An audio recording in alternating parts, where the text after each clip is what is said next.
I changed so much in high school, but it's hard to be the new you when like everyone expects you to be a certain way. Like all of a 100%. sudden you're gonna talk different and dress different. And when you go somewhere where no one knows you, it's easier to start over and be the new you. And sometimes you'll go through those 2, 3 year stretches where you made like a million, 200K, 500K, and Yeah. like you start to live like you're averaging 600K. I see.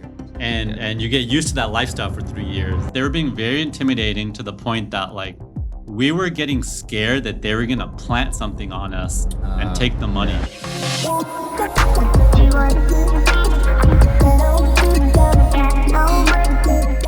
Okay, so Faraz, welcome to the podcast. Thank you. Thank you for having me. So, according to Wikipedia, it says you consider yourself a businessman first and a poker player second.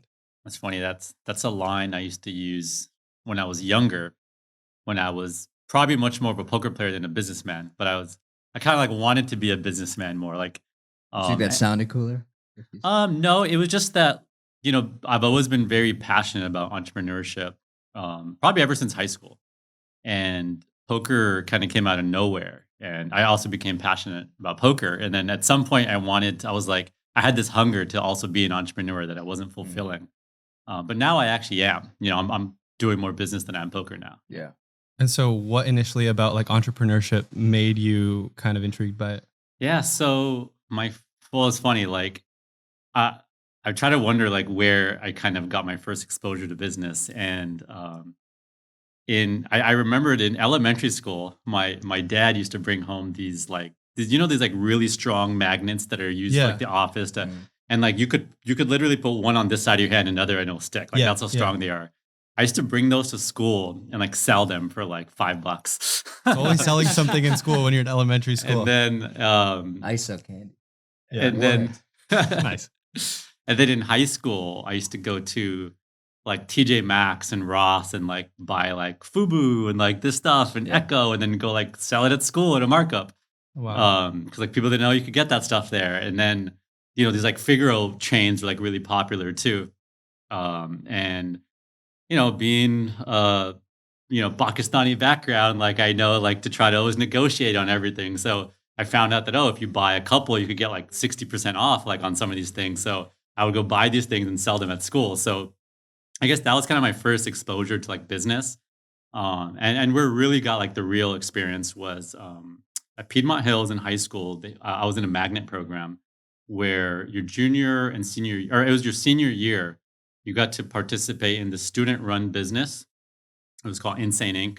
They still have that running, I think. They do? Yeah. Okay. Such an amazing program. Like, I'm, yeah, just a huge fan of this, like to have gotten this exposure at a young age. But basically, the class was a self run business where we vote on who's the CEO, the head of marketing, production, all that stuff. And you get to be on a team. So, marketing team, production team, accounting team, or design team. And all the previous years, we like learned all these skills to build up to be in this company.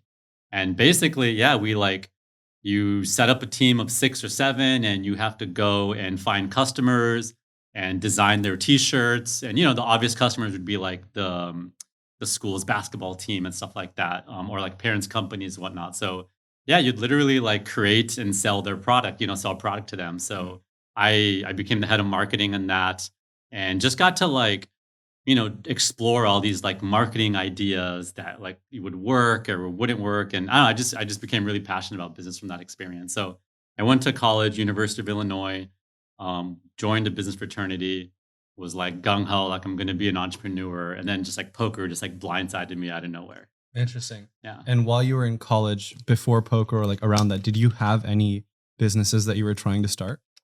Um, No, like I had like ideas, like things I want to do, but I don't think I really knew how to start a business.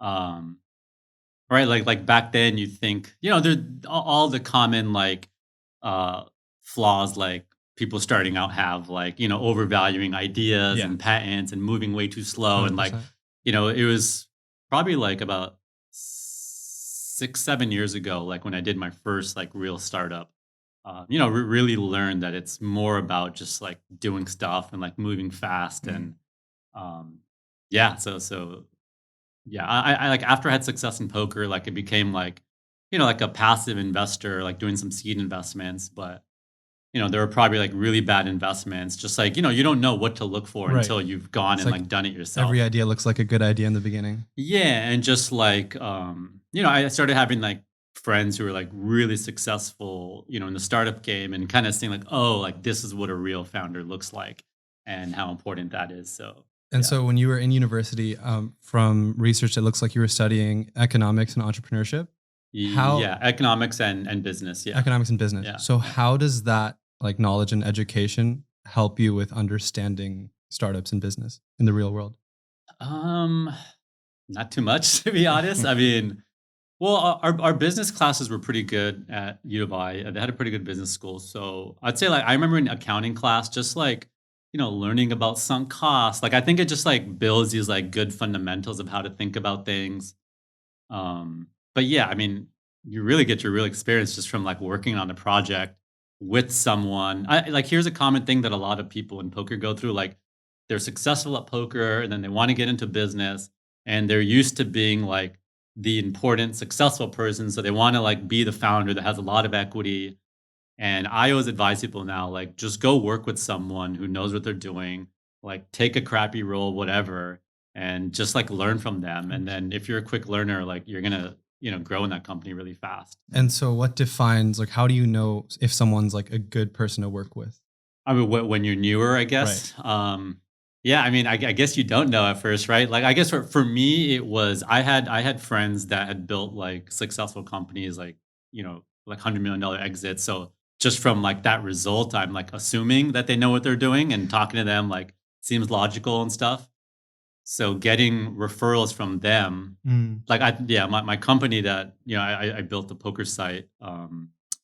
And my co-founder I met through a friend who was in startups, and he recommended that, hey, this guy knows what he's doing. I think he's a good founder. So yeah, it was really just going off like recommendations and intros through my own network. And so from all the startups you've invested in, do you see any red flags that people should look out for when it comes to, picking founders to work with? Yeah, I mean, and I didn't invest in like a bunch of startups. Like it was maybe like, I don't know, like 5 or something like Okay. that. But it's funny because like I think now like I probably wouldn't invest in someone who it's their like first startup. Like even though obviously like you do have success stories and like those people need to raise money. So like I feel bad saying that, but like yeah, I wouldn't invest in someone that it's their first time. So like that's something really important to me. Um yeah. That's interesting. And then when it comes to like the business side, do you find yourself leaning towards a specific sector of investments? I mean, I try to just invest in like stuff that I for whatever reason like have some information on or like I'm passionate about myself, so I'm interested there. But again, I don't do a lot of investing, so it's not like something I have like a strategy like set around or anything like that. Yeah, That makes sense. So to backtrack for a second, you went to Piedmont Hills High Yeah. School, and it says that you ran track. You Yeah. broke 2 minutes in the half mile and 4.5 minutes in the full mile, and you played for the basketball team. yeah. What was the thought process behind investing so much time in athletics?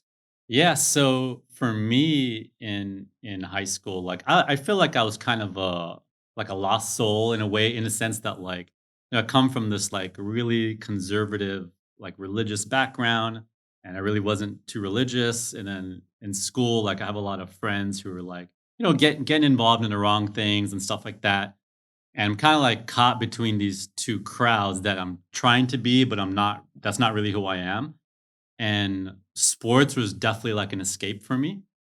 Um, and like being good at sports, like made you feel like well liked and stuff like that. Right? And any kid, you want to be well liked and popular sure. and that kind of stuff. And as you become good at it, like it makes you feel good. So I feel like it was like a mix of like an escape and just like a way to stay out of trouble in a way. Um, but yeah, sports were super important for me growing up. So in track, like I remember the first year in 7th grade, like I wasn't that fast. And I guess I went through probably I was going through puberty at that time. And in 8th grade, it became like really fast. And I remember in basketball, like I was really good at like street basketball and playing pickup games and thought I was like one of the better players out there. And I was on the street ball games. And then I went to go try out for the team. And I remember I made it to like the final like 16, 17 people, and I think like 15, 16 made the team. And I was literally like the last person that got cut. That was at Piedmont Hills. And no, sorry. That was at Quimby Oak. That was in 8th grade. And I was really surprised that I got cut. Like I expected to make it. So that really bothered me. And Yeah, Michael Jordan story. and literally like the entire off season, like until the next tryouts, like I was running liners, like doing all the drills. Even I remember it was pouring rain some days, and like I was out there like doing liners, like running up this hill near my house at midnight, like Sierra. just like hardcore. And the next year I was starting. Wow. You were And starting. yeah. What was going through your mind when you were, like playing out in the rain?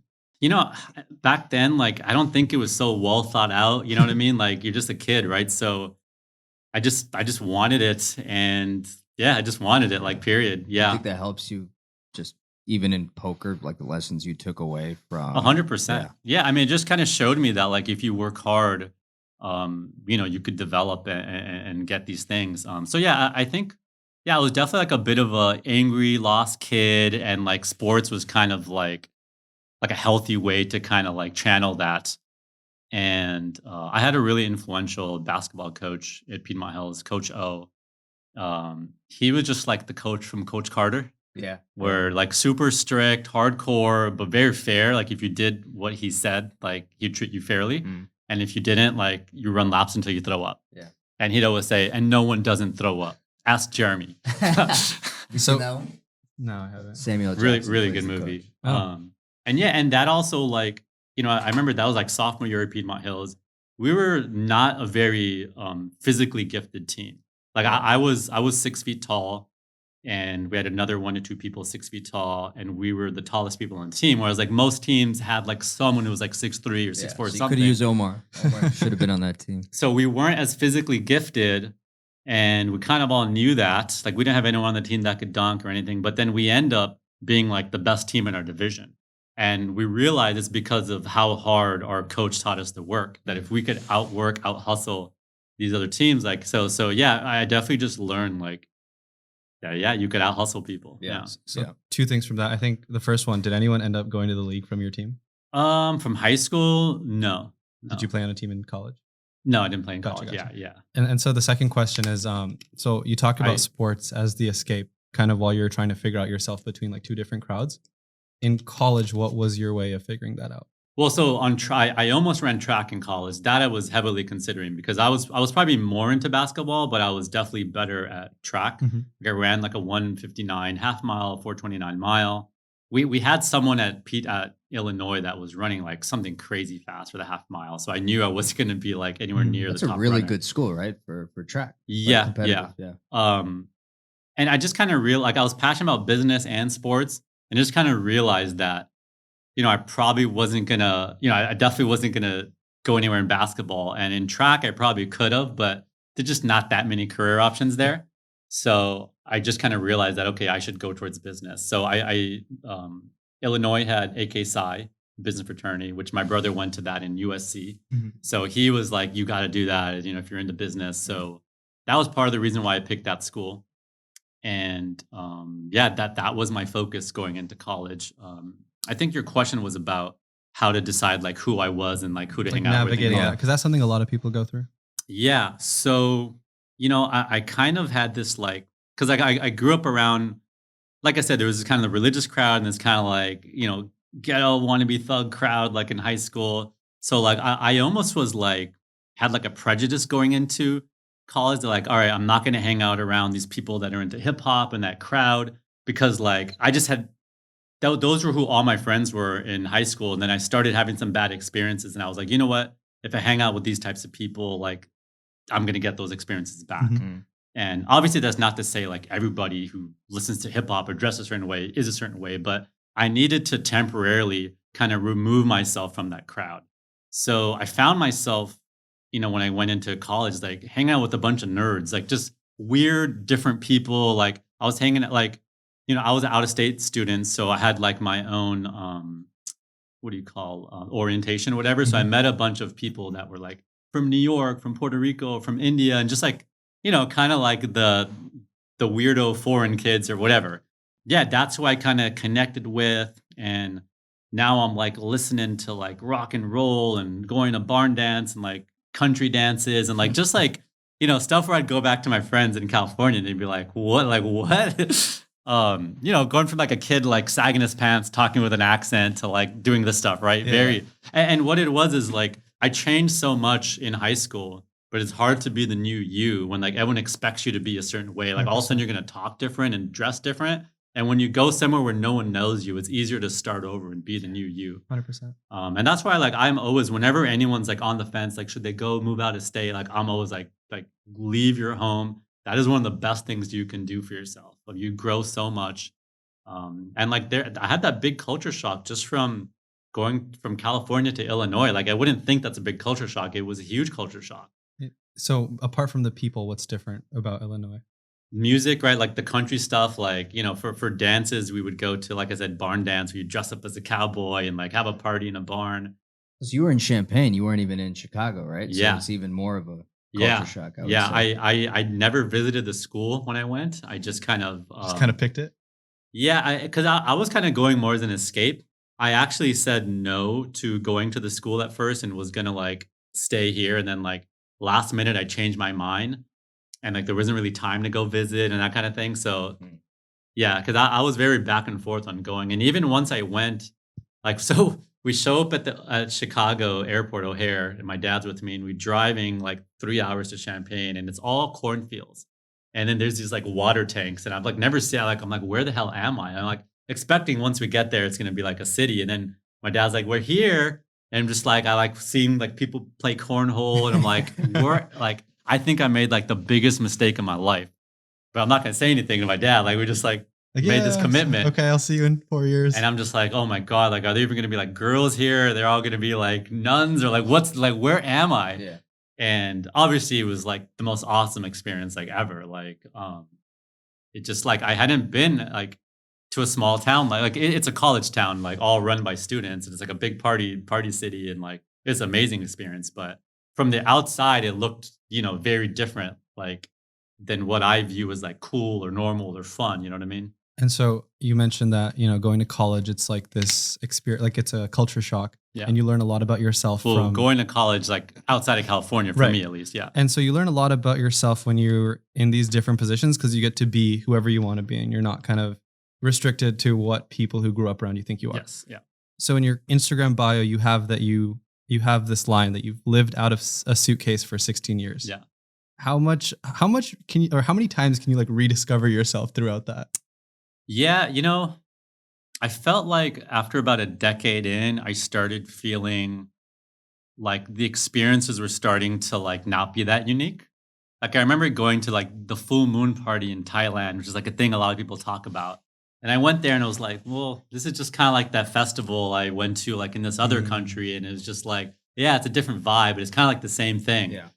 So I did start to feel like those experiences were becoming less interesting and it was growing less. And then it started shifting into like, okay, instead of going to a new place every 10 days, why don't I like spend like 3 months in a place and like try to experience like living there and because that's a different experience. And then I got married and then there was like, okay, well, traveling with your significant other is like a whole different level of excitement. And then, I have a 2-year-old now and eventually like doing that with your kid, it's that's its own experience. So yeah, I did start to get a little sick of the road at some point. And it's the grass is green on the other side. Like, yeah, you miss having a routine. It's hard to work out and eat healthy. So some of the ways I solved those, yeah. So I guess to backtrack, I traveled for a year and a half, got home after college, and then I got drained. I moved to Chicago for a year and a half. Then I got sick of being normal and went back on the road. And the next time I lasted, 14 years. And like, how come I got sick of it like a year and a half in, and the next time I lasted 14 years? So some of the things I did different was, so first of all, traveled with way less stuff. I made an Excel spreadsheet of everything that's in my luggage and just wrote like how often I used it. And I realized like I'm using the same like 10% of stuff over and over again. Other stuff's there just in case. Mhm. So just got rid of it. It just made life so much easier. Like, because it wears you out, like dragging stuff in and out of hotels and hostels and trains. So that helped a lot. And then, trying to optimize eating healthy and working out. So I'd come up with exercise routines that I could do anywhere. I don't have to figure it out each time because that's mentally draining. You don't do it. It's like I would use my luggage as like weights. And I have like an extension cord that I used to bring around to like play poker in hotel lobbies. I'd use that as a jump rope. I'd use that to tie around my legs and do Oh, wow. exercises. And my clothes, like everything's super optimized. Like, like rather than having like several pants, I'll buy like more expensive pants, but I just need one and it looks nice and it's really comfortable. So I could like wear it on planes, wear it to poker. I could wear it if I go out partying. And like, yeah, just like everything became really optimized and simplified. So that helped. And with the food, just like, coming up with meals that no matter where I am, I could access these types of food. Like I'll drink raw eggs if I need to at certain places just to be convenient and quicker, efficient before tournaments. Like drink, just started thinking about function first for food. Like Rocky literally, stuff. yeah, You're a literally I full like athlete would here. drink a spoon of olive oil, crack an eggs, get some spinach down, and it's Yeah. like, all right, like that's a balanced meal. Yeah. Some fat, some avocado. What was like, okay, so this sounds very optimized. So what was like a day in your life on like the norm? Norm. I mean, it would vary so much. Like, so, okay, like some of my really fun, cool trips, because a lot of people ask, like, oh, what are the most fun, cool trips you've done? And it's always been like not the place, more like the people. And what I mean by that is, like two of my best trips. One was I went to Prague, and I went to a tournament there, and then after the tournament, a friend from college was like, "Oh, I just had like a buddy who was studying abroad here. He's from Czech Republic, a small town. He's cool. You're cool. Like, you should go meet him. He's in this town like 3 hours away called Ostrava. That's like not small, like 500,000 people. So I go on this train, go meet this guy I've never met. I don't know what he looks like. Like, he plays poker for fun, so like, he knows a little bit about me. And yeah, I just show up and him and his brother pick me up at the train stop and I stay at his family's house and like his parents don't speak any English. And So what year was this?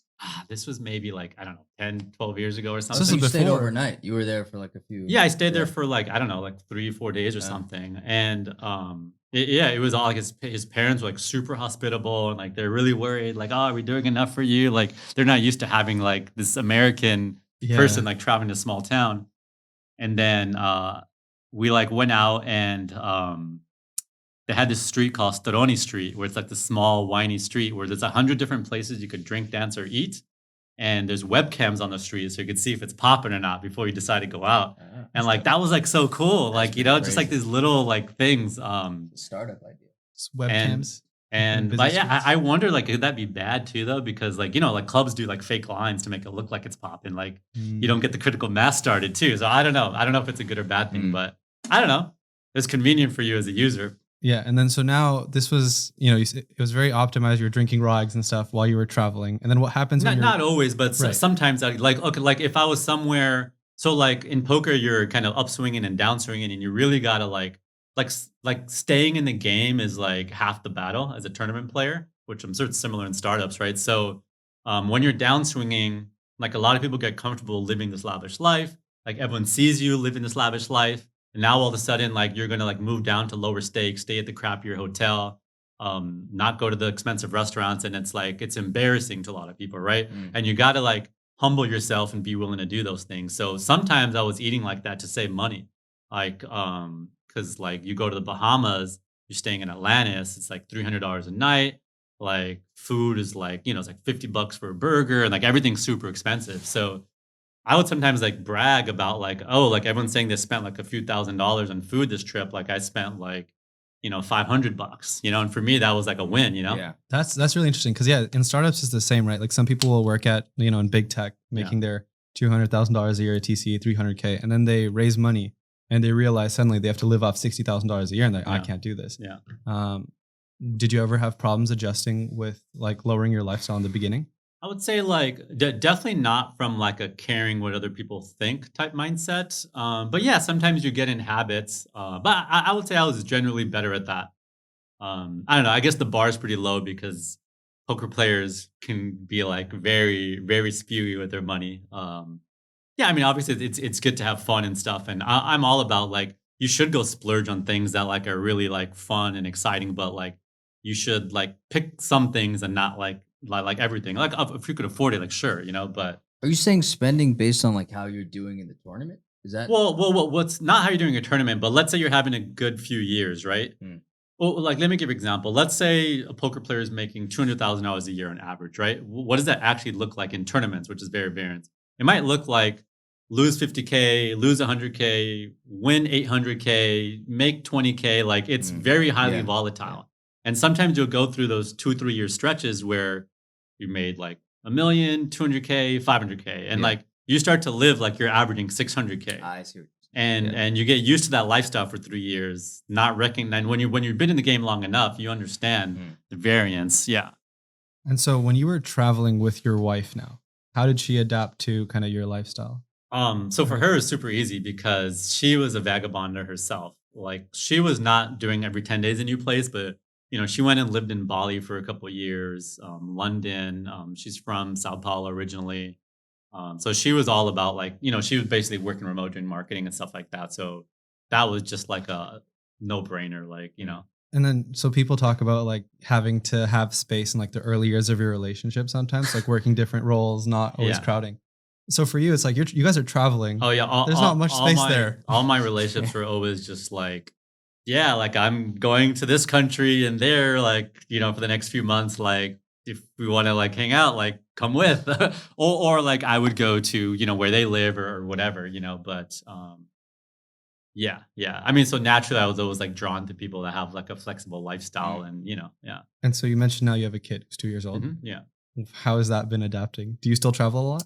So I'm definitely so we're slowing down now, hardcore. But when we first got married, we were like, okay, we're gonna like stop traveling as much, and then like we just like kept traveling, and then we're like, all right, when we have a kid, we'll stop traveling or slow down, and then we just kept traveling. Like there's an opportunity, there's a tournament, there's a friend getting married. We're like, well, might as well just stay on the road, and so we're like, all right, who are we kidding us? Like we just love the road, like let's just do it. Let's just try to do it with the baby. So I'd say we had like some good trips with the baby, but like our last, like we did a 3 month stint in Europe, and it was just like the trip from hell. Like everything bad you could imagine like happened, like from like like flights getting canceled, like luggage getting lost, like Airbnb's not working out, and like when you're staying, like we're staying in Barcelona for a month.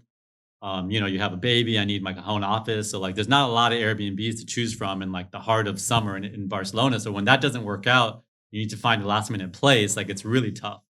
Then baby got sick at the daycare, and then got mom sick, and then got me sick. It's just like it's tough. Like yeah, we basically tried until we couldn't.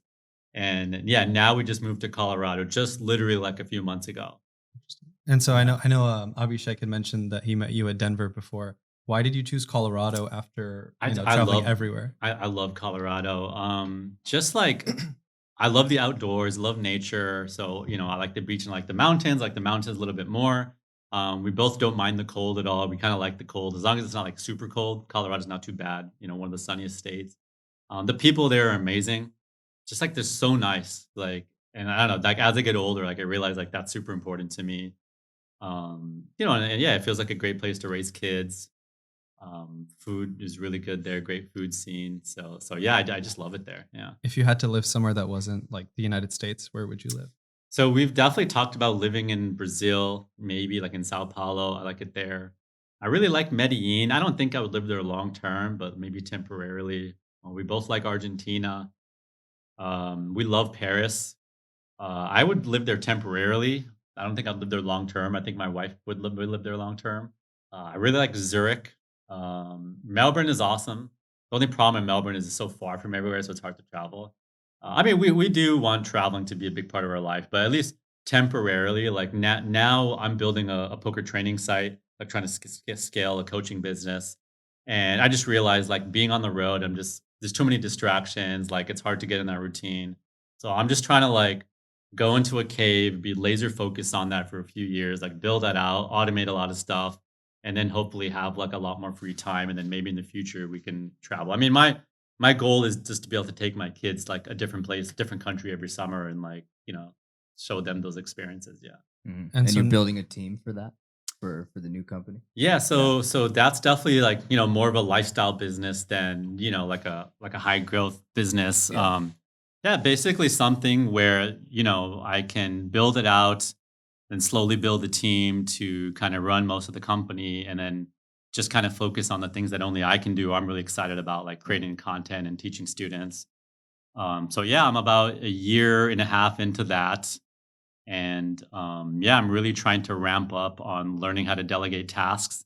That's kind of the area that I'm like struggling with right now. Yeah. That I'm trying to learn. And yeah, I'm just trying to connect with other people doing like lifestyle businesses, because I come here and like I have a lot of friends in like startups here and like Furcon and stuff that are, Yeah. but it's Yeah. like it's very different, like building like something you're trying to become like $1 billion business compared to a lifestyle business where for me, it's like a lot of like part-time employees, working remote Yeah. overseas. And, I mean, when I do hear about other people building these companies, like they don't ever have full-time employees. So it's just like a different types of problems to solve. Hmm. So yeah, I'm definitely trying to start to meet other people building similar type of Interesting. businesses. Yeah. Just to connect and build a Yeah. network there. Yeah.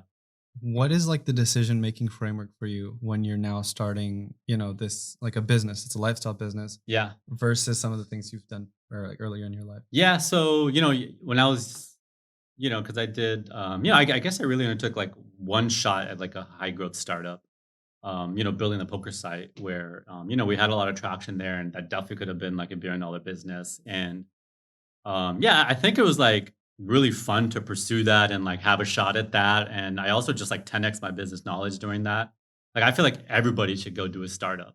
Just it's fun and you learn so much. Yeah, there's just I can't think of like a replacement for that Well, education and that energy. what went wrong there?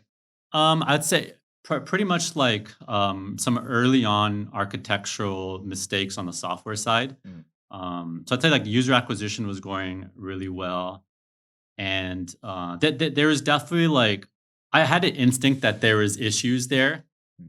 where I maybe disagreed with some of the co-founder, and I wish I spoke up earlier. I mean, I did speak up, Yeah. but sometimes you have these debates with your founder and your team about stuff.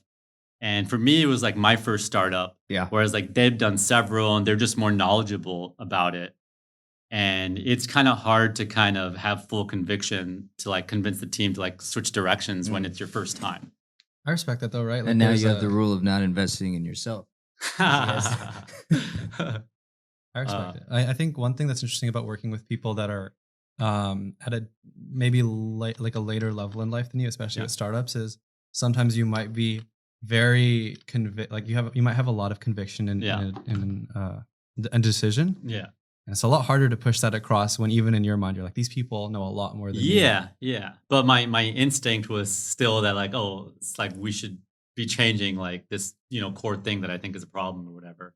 So yeah, yeah. I mean, I don't know. Like I feel like, what a good exercise we'd do is like, what are all the different ways we could fail? And then, how are we going to kind of solve each of those things, and Mm. what's the highest risk? And I feel like there was a lot of really difficult things that we conquered. And it's just interesting that like you could do like 8 out of 10 things right. And just like these one or two things could still kill you. That's what I feel like what happened. Mm. Like being in the gaming space, it's so fascinating. Like what I learned was like poker is one of the most complex softwares you can build. There's just a lot of red tape, like Amazon, like AWS, like you can't use a lot of these like services. So you end up, you get a license in Curacao or whatever country, and they have kind of a monopoly where like you have to use certain tech and certain servers. So now you're like, and then your developers are like, why are we using these, crappy 'Cause servers? they don't know And how to use it. Yeah. yeah, well, they don't realize that they're gonna have to build and work around with these like Yeah. crappy old outdated technologies. So it's just like a very interesting set of problems you're trying to deal with, and even like limited payment processors you could work with and that kind of thing, which I actually think is fun and cool because like if you solve that problem, like it's like a huge barrier like of entry to get in there. So the poker space, like I feel like is lacking a lot of innovation because like you don't get like the top engineers like working on poker products. Um, And so, what are your thoughts on blockchain cryptocurrency? yeah, I mean, I think it's amazing. I mean, it's just like, yeah, I mean, just unlocks like being able to do like so many things we haven't been able to do before. So yeah, I mean, I'm a huge believer in like crypto and blockchain, and like I want to be exposed to it. Like I'm not spending enough time to be like an expert at it. So, trying to resist from like getting into the things that are like super high risk, high reward, even though like I know there's probably some like amazing like 100x opportunities there. But at the same time, if I'm not like, following it closely enough, I'm gonna be a fish in that game. Yeah. But I have friends like Furcon and stuff who are super plugged in, and I try to learn what I can from them. And so Furcon's obviously he's building Third Web, right? Yeah. They work out of this office. They're one of, probably one of the more mainstream blockchain like focused startups. Yeah. Have you seen crypto or blockchain being used outside of the US in any of like the places you've traveled? Well, so poker is like one of like the most obvious and first like use cases of like people who really need crypto. It's like when I'm traveling to Barcelona, like how do I get $50,000 there to play a tournament? It's like I have to like go through like a really complicated wire process and like hopefully like it shows up when I'm there and like or like I got to take cash across the border, which you got to go and just like annoying like documenting process like through both borders or like the bank like it's like oh like you need to reserve the money like 2 weeks in advance and like you don't have enough time. It's just like super inconvenient. Lots of times in poker you're buying and selling action with other players. So crypto has just made poker way easier. And I think there's other reasons why poker is growing right now, but probably like 5 or 6 years ago, I think poker started growing because of crypto. Yeah. Just so easy to cash in and out and get money abroad and stuff like that. Yeah. Have you ever had any bad stories from trying to move cash across a border? Curious. Oh, oh God. He's like, oh wait, we're recording. Never mind. He's got a few. Something came to mind. He's like, I can't say that. Well, I'm trying to think. Oh God. Yeah. So what the hell happened? Oh my God. Yeah. Okay. He's going through flashbacks right now. Yeah. It's bad. This is therapy. For him. Yeah. Yeah. So, okay. I was going through, it was like my friend's birthday in Chicago and was like, going out partying. And I was maybe going to go to Canada to go play like online tournaments because like online got banned in the US with like all the major sites. So like I'd have to literally like go fly abroad or stay abroad to like, go play online. There were some big tournaments on a Sunday. So I was thinking about going, but it's my friend's birthday. Do the birthday thing. Like it's 11 p.m. We're kind of winding down early. So I'm like, all right, yeah, I didn't have a late night. I think I'm going to go to Canada tomorrow and, booking a flight. I'm trying to convince my friend, Chris, to go with me and just for fun, whatever. Like he's a really close friend of mine. And he's like, hey, like, why don't I just drive you? It's like, I don't know, like 5-6 hour drive to Windsor. No. I see where this is going. And I've never actually like driven through a border at that point. And like I didn't really think about the fact that all of the car is your luggage. And I have a system. Like I don't ever need to worry about what's in my luggage. Like it's a system, it's ready to go. But my friend's like this guy who like experiments with all these different like supplements and like is super into like he's like a mad scientist guy, right? And his car is like a freaking mess. So we're driving there. I have like $9,000 in cash with me, and which you're allowed to have, and you could have more than that too. You just have to report it, but just to not have to do with reporting, keep 9,000. And as we're kind of like approaching the border. I remember seeing this like white powder and it's like some supplement. And I'm just like, oh, like this looks like cocaine. And, just like, whatever. And just like laughing, like, hopefully you don't give a shit for this or whatever. And we get to the border and they're like, what are you doing? Like, oh, here to play poker. Like, because we're going to stop at the casino too. And they're like, all right, how much cash do you have on you? Like 9,000. And they're like, okay, we're just going to pull you over here to like double count it. Sometimes they do that, right? That's fine. Normal, happens a lot. So we pull over. They want to double count it. They're like, all right, like step out of the car and like, cause they just search your luggage, but I've never done the car and they start going through like every little like nook and cranny of the car. And within like 30 seconds, they're like, you guys are under arrest. Put your hands behind your head. I'm like, what? And my buddy, his sister's paralyzed from the waist down. So his dad, they keep pepper spray in the car. And I guess pepper spray is a weapon in Canada. It's not allowed. Like, I don't know that. Like we're under arrest because we brought a legal weapon, pepper spray. Wow. So now they start going through all the other stuff in the car and they open his trunk and they're like, what are these like pills? And it's like an unmarked bottle. And then my friend is like, and it's just like supplement, like random stuff. Like we don't have anything illegal on us. And my friend who's just like, he's like super honest and like sometimes you need to not like lie, but just like not say everything just because it sounds bad. And he like responds, he's like, there's like a lot of people who drive this car and like a lot of things in that car from a lot of years, and I don't exactly know what that is. Oh. And I'm just like, oh, that sounds so bad. And so they're like, and they're finding all this stuff, and they're like convinced it's drugs, or like that, you know, like this guy's 9,000 in cash, like. So now we're like in this like waiting room where they're like bringing us into like separate rooms and like questioning us. They do like a full on like cavity check, like stripped down naked, like one by one, like hardcore. And like they're even like going through my phone, like all my pictures, which is like very personal. Like I didn't think they'd be able to have that kind of power, but that's when I realized like border police can do like whatever they want. So going through like very personal stuff. And then like, I took a picture of like a heart in grass on the floor, and they're like, "What is this, marijuana?" I'm just like first of all, no, but like I don't know, like it was they were being like very like bullyish, like Oh, no. like they were being very intimidating to the point that like we were getting scared that they were gonna plant something on us and take the money. Yeah. And like I was like, this is where, because like now I'm in like a holding cell, and it's been like 6 hours now. And like they're mostly focusing on my friend because they realize that all the stuff's his and none of that stuff is mine. And they're just like, I'm like hearing from the other room, and they're like, the powder. Yeah, they're talking about the powder, and they're like, oh, like this tested positive for amphetamines. And like they're just like I remember at one point, like I hear him like finally break down, like kind of like almost crying, and like he was like, "It's blueberry extract." It was the funniest thing ever. And like yeah, and then like Does that have amphetamines in it? no, dude, they're bullshitting. Like they're just and like I don't like I'm just barely hearing from the other holding like room.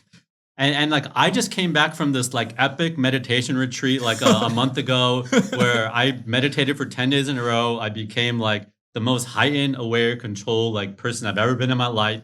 And I'm like trying to meditate through this, and I cannot focus for a second. Oh, like, they didn't teach you about this one? They didn't teach you about the blueberry like extract. I having literally like I'm scared that they might like lock us away for some messed up stuff that we've never done and like just plant stuff on us. They can. So I'm going through that, and I hear him, and then they come in and like they're like, "What's your laptop password?" Finally, like he's been cooperating with them, and at the beginning, like they asked if we want a lawyer, and we said no because they weren't being like that hardcore yet. And finally, I hear him like when they asked for the laptop password, he's like, "Look, he's like, I don't have anything to hide on there, but if I give you my password, you're just gonna keep finding more things to say that I did wrong, that I didn't do."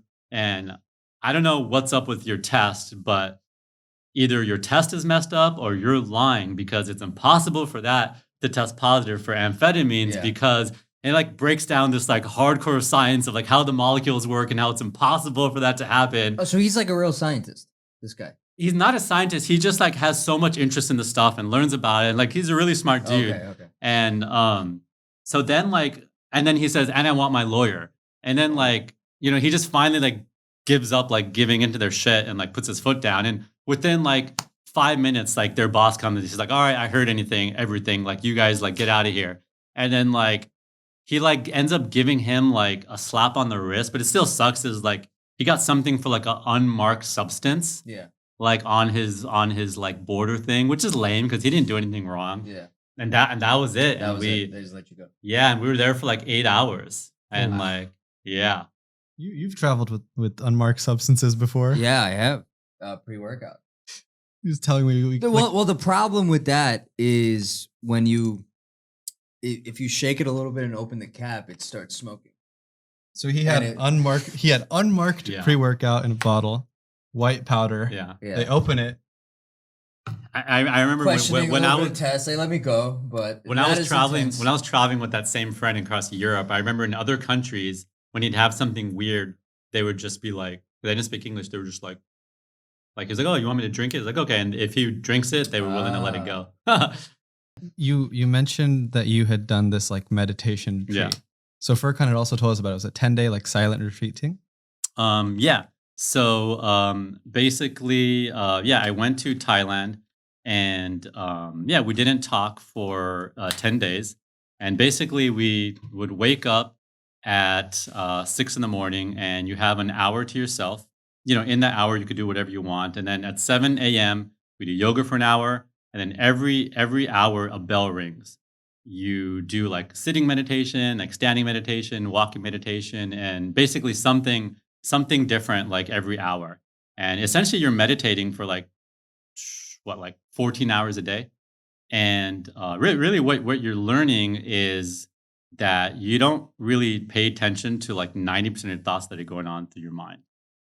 Your mind is always wandering, thinking about other things. And now you're learning to like peer inwards. And you start to realize that, oh, like I think about this thing, I think about that thing. And when like, okay, maybe you think about this argument you had with a friend or a parent, or you think about this thing that's frustrating you at work. But by your mind wandering about those things, you're not actually doing anything productive. And you start to realize that, oh, like I tense my muscle when I think about that thing, or my breathing shortens. And you're actually kind of like wasting energy when you do those things. And throughout the end of the day, it wears you out. And when you learn to kind of recognize and let go of those things throughout the day, you just have like so much energy and feel like so much happier. So we basically like did that for like 10 days, and it was just amazing. Like after 10 days of that, like literally like just like it's like you wore like sunglasses your whole life and you didn't know it. And this is like the first time you're like seeing like, oh, like this is how the world actually is.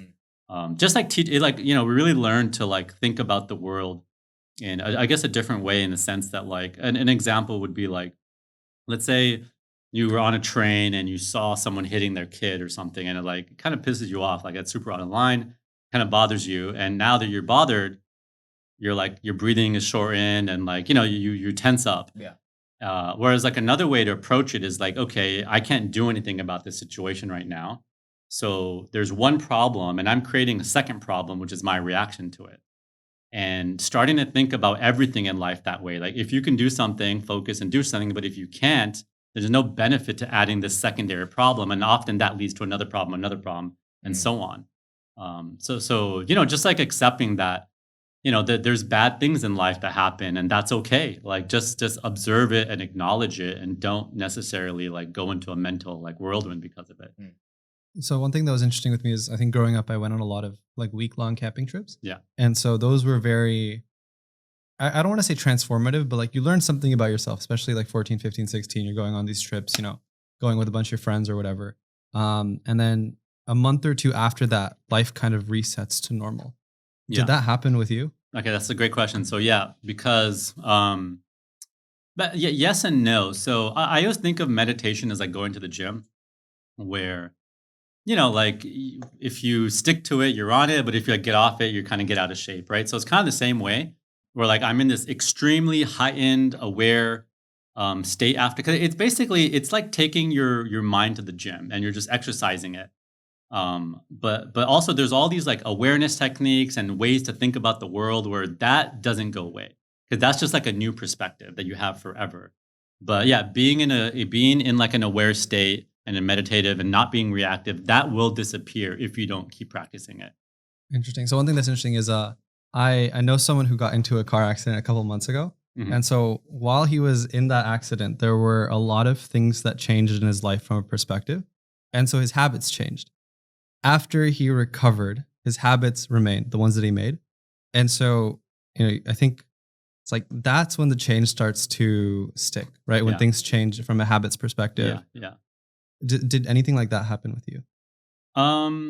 Yeah, I mean, like when I play poker, or even when I'm just like working on my computer, like I'll just do like an awareness exercise. Like a basic awareness exercise I do like all the time is like right now, like feel your butt on the floor and your feet on the floor. So like anyone who's listening to this too, just feel it. Okay, so you feel it? You guys feel it? Yeah. Okay, were you feeling it before I said it? No. Like you just weren't really thinking about it, right? So right now we're all aware. And the idea is to go through life like experiencing the world, experiencing the touch, experiencing the wind, and not being in your head with your mind wandering out of control. Yeah. So that's just like a quick hack to bring you back to awareness. I read this book when I was, I think, 14.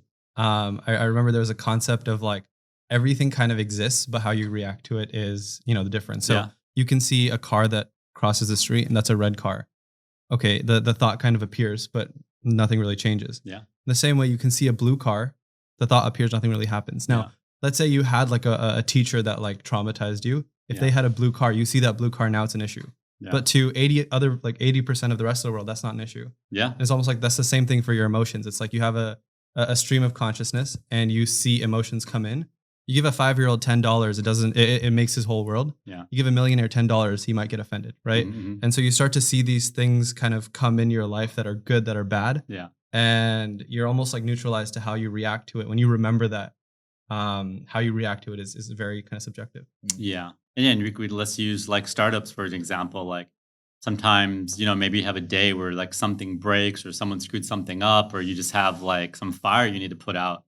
It's super important to be like level-headed there and not reactive, and just be like, all right, like this is our new reality today, and like be as if like you just got put in this situation like for the first time. Like it's your first day of work. Like what are you gonna do? Not have this like emotion to it. Yeah.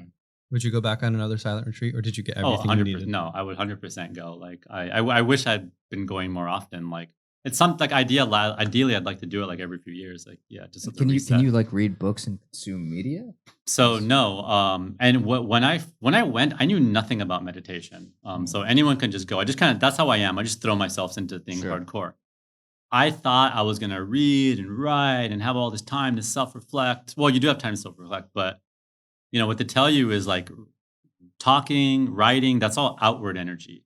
Mm-hmm. And the idea, and you spend your whole life with outward energy. And the idea is to put your energy inside, to focus on where is your mind going? What is it thinking of? Learn to observe your mind. So like when you're meditating, you're supposed to breathe in and out just naturally and focus on your breath. And then things pop into your mind. And what a lot of people make a mistake is like they try to block it out. Like, oh, stop thinking about that. Like, get back to the meditation. Instead, you're supposed to observe that. Oh, my mind is thinking about that argument, or my mind is thinking about work, and just observe it, and then try to let it go. And just like observe, like, oh, okay, my mind is going there now. Interesting. I didn't realize it does that so often, and then just let it go and come back to the breathing. So very gentle. How are you going to raise your kid differently? Well, I wouldn't like differently. I don't know in terms of differently, because my parents' set of problems were very different. I mean problems as in like we all have things we're trying to solve, right? But for them, they're immigrants, like basically just trying to have a better life, be able to have a sustainable job and that kind of thing. Whereas, us here, a lot of us are just kind of spoiled where we already like kind of have those things, but it just means we're trying to solve like a different set of problems, right? Trying to like grow and like explore and be the kind of best versions we can be, experience culture, and that kind of stuff. So, for me, I want my kids to be able to travel, to be able to see the world, to be able to meet people from different backgrounds. One thing that I really hate is when I see a lot of circles where, it's a bunch of brown people only hanging out with brown people, a bunch of Asian people only hanging out with Asian people, a bunch of nerdy people only hanging out with nerdy people. And I see that in the poker world too, not just with race. Like a lot of like the really smart savant kids like only hang out with each other. And for me, like my circles have always been like very mixed, because I feel like what happens is like you get drawn towards who's just like you because that's comfortable. Yeah. Then you don't learn anything. And then you also get biased because you all have the same opinions and the same political beliefs, religious beliefs, everything. Whereas, when you're around different people, you have a much more balanced view of like what the world's actually like. And I grew up with like my Pakistani friends saying like, oh, like these people are like that, those people are like that, and then my friends at school maybe having judgments about what Pakistani people are like. Yeah. And I'm like, well, you guys aren't hanging out with them and you're not hanging out with them, I'm hanging out with both, and like it's not like that. So you gotta kind of expose yourself. So then what are your thoughts about like quality control when it comes to friends? So like they say you are the average of the 5 people you spend the most time with. Yeah. And then so from my perspective, it's like, let's say, okay, I go to college, right? If I don't want to be someone who, for example, drinks or smokes, then it makes sense for me not to spend time with people who drink or smoke. Yeah. Right. But when you start to just have as many friends as possible, different backgrounds, etc., Yeah. backgrounds is fine, Yeah. right? But when it's different mindsets, it almost feels like it would pull you the wrong way. Yeah. Well, let's use the drink or smoke example, right? Like there's people who would drink or smoke and like they only go and party. And then there's people that drink or smoke where like they'll hang out with friends that don't drink or smoke and they'll whatever do other activities with them, right? So like I want to hang out with that type of person, that's like balanced and into different things. And it isn't just going to be like, oh, these are things I'm into. Like, like if you're not into these things, like you can't really hang out. Like, not that they'd say that, but it's just like they cannot, it's like you picture like, let's just picture some like person who's like, they're living in the city, like, parties, does these like swanky things. And this other person who's like a farmer, like living a total different lifestyle. It's like usually those two people don't hang out, right? But for me, I'm the type of person that like, yeah, like I hang out with farmers, like I hang out with all sorts of people. And like that's how I would want my kids to be too, just to be exposed to different people, because that's where you actually learn like what the real world is actually like. Otherwise, you just get, you're in this bubble. Yeah. So now we got the rapid fire questions. Okay. First one, what's the best advice you've ever got? Probably to leave my hometown. Yeah. Which is something I've already said on here, so I don't need to explain why. Yeah. What's the worst advice? Let me come back to that. Okay. Wikipedia mentions that you have real estate and investments. If you had to pick between both and you can only pick one, which one and why? Between real estate and investing. Probably real estate. I just feel like, real estate's something very easy to do. You don't have to spend a lot of time becoming an expert at real estate, whereas like investing in startups or anything like that, like you're most likely going to be making bad investments unless you spend enough time like becoming sharp at that. So you don't have to spend a lot of time to get good at investing in real estate? I don't think so. I mean, it depends maybe like how aggressively you're investing in it, but no, I mean, I think to like go buy a property and rent it out, or it's not that complicated. So if let's say if I want to get into real estate, what's the first thing I should do? Like as your main career, or just as a side thing? Like hypothetically, I have some money, right? Okay, what is it? Do I flip a house? Yeah. Do I put a down payment? I think flipping a house is a lot more complicated. I mean, if you have money to buy a property and rent it out, I mean, honestly, I think you could just jump right into it. Like, I don't think you need to do anything to like warm up to that. I would say if you want to flip houses, it could be good to like own a rental property first, because then you get familiar with, what are all the things that could go wrong in the house and that kind of stuff. Yeah, I mean, if I want to get into flipping houses, what I would do is find someone who's doing it and go help them on a project and just help them with some small things, like see the whole operation, and then eventually like do my own project. If I want to have like a rental property, it's what? Do I just go find an apartment, buy it, upsell it? How does that work? Yeah, I mean, well, you're just trying to rent it out, right? So you don't need to sell it. But yeah, I don't think there's that. I mean, I guess if you've rented a place before, it's good to be like a renter to understand a renter's mindset. So maybe the only thing to be prepared for it is being a renter. But yeah, I mean, I don't know. That's how I dove into it. Like I just bought a property and started renting it out, and I was, a constant guest in Airbnbs. I've rented places myself, so I just know the other perspective from that. But yeah, I guess like the most challenging thing in renting a place is just dealing with the repairs and maintenance and that kind of stuff. So if I were to think anything to ramp up, it's like learn to fix something. So like, yeah, we bought our house and we lived there for about a year or so, like traveling a lot. But during that year, we learned like what went wrong in the house and that kind of stuff. So yeah, I'd say living there to deal with the problems, because now you know what kind of problems going to arise for your customers, and sometimes they don't arise till like the end of the year or something like that. So would you invest in properties here, or would you like go out of state, out of the country? Yeah, I mean, I think having, if you're living somewhere, then I think having it where you live is definitely like the easiest. Especially like if you have multiple properties, it just becomes easier. I think managing a property remote can be challenging.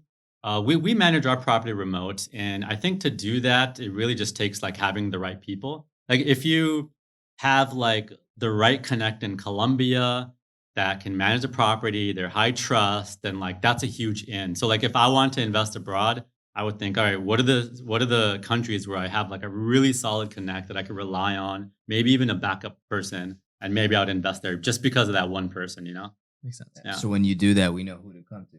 We need a property in Colombia. Awesome. And then that was a lot longer than rapid fire. But do you have a favorite book?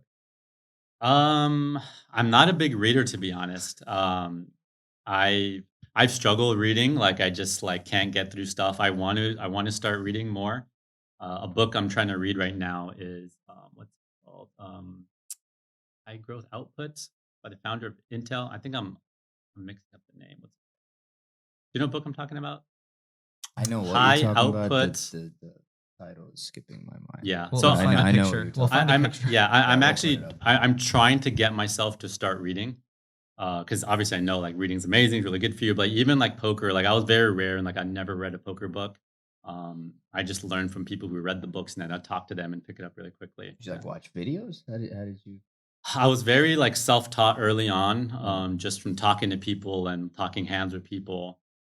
So it was really just that, like Wow. talking to people, picking their brains. But now it's gotten to a point where you have to play with like these machine learning like solvers, or watch videos of people doing that. Wow. So it's kind of a mix of both of those things now. But I was the guy who like didn't watch any videos, didn't read books, and was kind of proud of that. And then it kind of became stupid to be proud of that because like you need to do those things. And I had to just adapt because the game was Got it. getting tougher. Yeah. So there was a big poker scandal that Mm. apparently involved one of your Yeah. students. Yeah. You- What's the Without context? so without I'll let him do it. Without going too crazy about it, do you want to give like a brief overview and kind of how it affected you personally? Yeah, so I had a student who, I coached a few times in one-on-one, and they were also a member of my training site. And I offered for her to represent my patch during like a big live stream cash game she's going to Mm. play, and in return for just doing our session for free this time.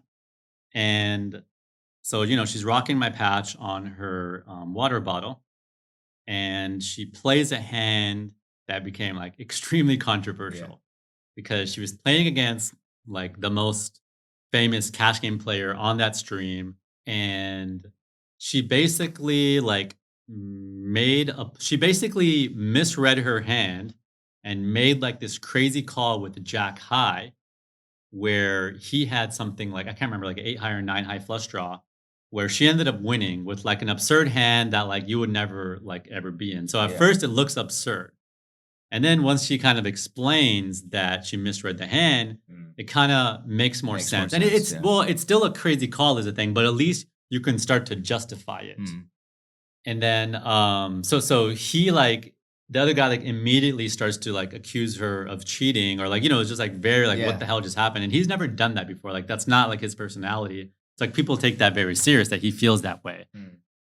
And people start to kind of question like did she really misread her hand because she flip-flopped that on that later, and then There's like whole YouTube videos literally like breaking down every like nuance of the video. yeah, well right? then it Like, starts getting absurd because Yeah. people start looking at everyone at the table and like, oh, like she's signaling, she's doing these yeah, things, it's like but microanalyzing here's the everything. thing, like no one's ever investigated like a cash game stream like this intensely. So if Yeah. you go and watch any stream, you're gonna find these things, right? Exactly. So there's a lot of like nonsense out there, and then there is stuff that's like, like that's okay. We should look into that. And so they hire like a professional team to come and investigate and stuff like that. But yeah, it became this like super controversial thing, and obviously like my brand was right there, Yeah, front and yeah, center. because you're really well known and respected, so it's like you see your brand on that. Yeah, Yeah. yeah. So it's interesting. Like is that it's funny like seeing on social media people are like, oh, like this is amazing for JakaCoaching.com, and Yeah. other people are like, oh, this is the worst thing ever for JakaCoaching.com. It's definitely good publicity. Yeah. Like definitely like I don't think there's anyone like. Of course, there's like trolls online that would be like, oh, like why are you supporting this cheater and stuff like that. Yeah. But I'm not in control of kind of what my students do. Like Mhm. I have like at this point several hundred of students. Yeah. I mean, it is what it is, and I have the same information the public Yeah, kind of yeah. has, and yeah. So yeah, crazy controversial thing. It was what made it so controversial was the pros were very split on it. Usually, experts are very like everyone kind of is in Yeah. line, and here like literally half the people think she cheated, half the people think she didn't, and that creates like this really passionate debate. Mm. And then everyone's like, well, if you're not sure she cheated, you're kind of ruining her reputation now. And that, angered a lot of Yeah, people. yeah. So yeah, it was probably the most famous, like talked about hand like in poker history. Yeah, like it was on all the major news That's what networks. I've never seen like Yeah. something take over ESPN that much, and Yeah. you know, like these YouTube, Yeah. of like microanalyzing these little things. Yeah, but yeah. that was crazy. Yeah. And I think, I mean, we could probably end on this, but if let's say you couldn't play poker, right, and I wiped you out to zero, so you Okay. got nothing, and you need to make $1 million, but you Mm. have everything you know. Yeah. Yeah. You don't have to go super in detail, but like, Yeah. how would you kind of go? Like, what would you get into to hit that goal? Yeah, I mean, I would either go find backing and go grind like low stakes cash gains to start, building up a bankroll. No, you can't play poker. Oh, I can't play poker. Can't play Okay. poker. Okay. But everything you learned, right? You have all of this knowledge, but you cannot play poker. You can't do the one. I mean, thing. the obvious thing for me would be poker coaching, or could it not be poker coaching either? Okay, let's say no poker at all. I assume that's- nothing you do. Yeah. Nothing Okay. you do. Okay. Like real estate, what would investments, I building do? company, car wash. Yeah. Okay. What would I do? This doesn't have to be super realistic either. You can just kind of spitball it. So first Yeah. I raised $20 million. Yeah. Then I leave. Yeah. I mean, yeah, I would go. Yeah, I mean, I would sit down and brainstorm. I mean, I haven't done this brainstorm, so Yeah. I don't have like the answer top of my Yeah. head. But yeah, I would go and brainstorm like, all right, what are businesses that can be like high growth businesses? What are businesses that can like spit out a bunch of cash?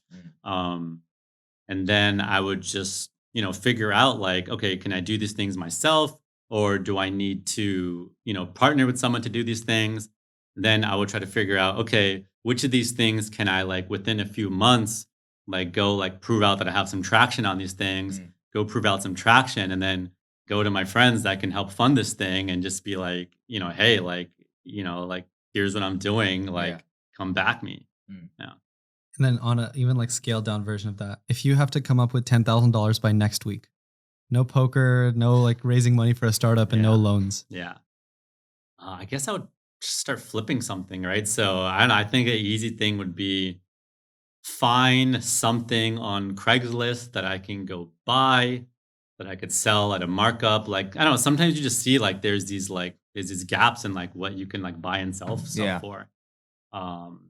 Going to a thrift store and spending time finding like clothes that you could flip because people aren't willing to go grind through it. I'd probably do something like that and to fork out $10,000. Yeah. Awesome. Well, thanks so much for coming Yeah. on the podcast. Thanks Where for can having people me. find you online? So I'm pretty active on Twitter at Faraz Jaka, Instagram, same at Faraz Jaka, on YouTube, I'm Faraz Jaka Poker. And if anyone ever wants to reach out to me, hello at Faraz Jaka for anything poker, business related, or whatever. Call him the toilet. It's my poker It's your nickname. Poker Yeah. nickname, right? Awesome. Well, everyone, thanks so much for watching. We flipped our studio, so I don't know which camera. You gotta get the story. I got the story You for gotta get for- the story of why that's my nickname. Why is that your I'm nickname? guessing it has something to do with the flush. Yes, most card people set. don't figure that out at Is it first. like but a yeah. special I don't hand? even play Well, when I games. first started playing in college, like I just assumed suited cards were good, so I'd play all my suited hands, and I'd get a lot of flushes. And my roommates would get annoyed every time I beat them, and be like, "Damn it, the toilet flushes again." So I was making an online screen name, and I was like, "Oh, whatever." Like my friends come in the toilet, so I made the toilet, and then next thing you know, I'm playing high stakes, and there's like headlines like "the toilet flushes away the competition" or "the toilet gets flushed," and yeah, it just became a thing. Okay, so you need NFTs of a toilet. Oh God, yeah. That's what we NFTs need of to a do. toilet. I think there's some out there already. Yeah, All right. that's I don't know. That you don't have a piece I get of? these. I get these like NFT companies just like messaging me, being like, "Ah, here's a picture of you." I Here's a if- picture of you as a toilet. Yeah, I guess if it's a drawing, well, pictures of me and sometimes like a toilet thing, but like, I mean, yeah, Wait, together? I don't know. I don't know. Sitting on you holding a No. toilet. You. Yeah, I don't even know because I don't know this whole There's not a NFT. lot to picture. This whole here. NFT I really world don't want to is picture like this. this He whole just hates NFTs. Now. He's like, this is stupid. Like, I take back what I said love- about blockchain. I love NFTs. I'm like super like passionate into like the value proposition there, but there's just like so many spammy people in this space Yeah. that it's like too time consuming to find like the good ones. You just get like all these people like DMing spammy stuff and like tagging like a million names. It's like such a bad like look for that industry. Yeah. Like insta block when someone does that. And like at this point, like unless it comes to like an introduction, like I can't take any NFT project like serious. Yeah. Okay. Well, we're gonna drop an OpenSea link in the first line of the description. We're gonna find the toilet ones and we're gonna make sure. No, we're gonna create one. We'll give you 50% Make sure of you the royalties. get a piece. Make sure you deserve. Yeah. All right. Thanks everyone for watching, and we'll see you next week. All right. Peace out.